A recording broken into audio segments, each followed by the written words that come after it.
A really horrible story coming out of Los Angeles. Homeless deaths in Los Angeles have increased over the past 5 years. So this is people who die because of exposure, just die on the street. And they've increased not by a little bit, but by 200% in just 5 years.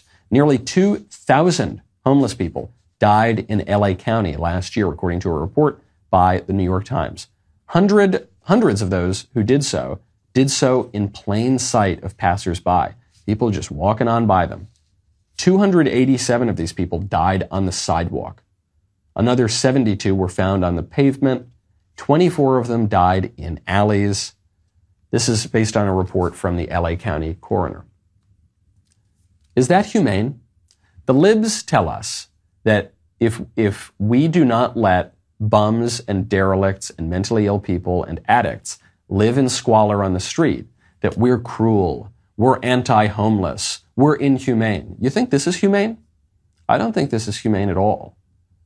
I think it's a horrible, disordered thing that we allow people to live on the street.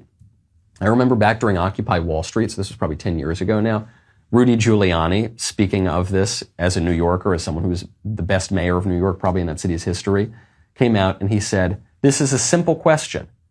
Don't let people live on the street. Living on the street is a disordered act that harms the individual and harms society. Why are the libs in LA doing this? They're doing this because it's nice.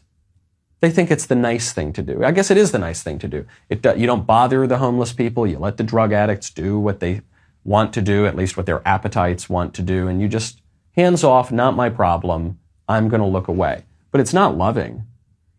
It's not loving at all. You're letting these people live in squalor, experience great pain, be completely discarded by society, and then die.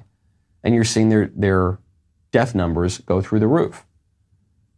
It would be much more loving to force these people into homeless shelters, force these people into rehabilitation centers, force the criminals among these people into prisons. That would be much more loving. It's tough love, sure, but it's a much more loving thing. And that is the conservative answer. And what the libs want to convince us, that when we get back to reality and get back to basics and enforce the fundamental, lowest bar, basic functions of a society, that we're cruel and inhumane. Not at all. It is completely the opposite. I'm so glad you liked that clip. If you want more clips, head on over and subscribe. Ring that bell. You'll get many more clips. Go subscribe to The Michael Knowles Show, too. We'll see you next time.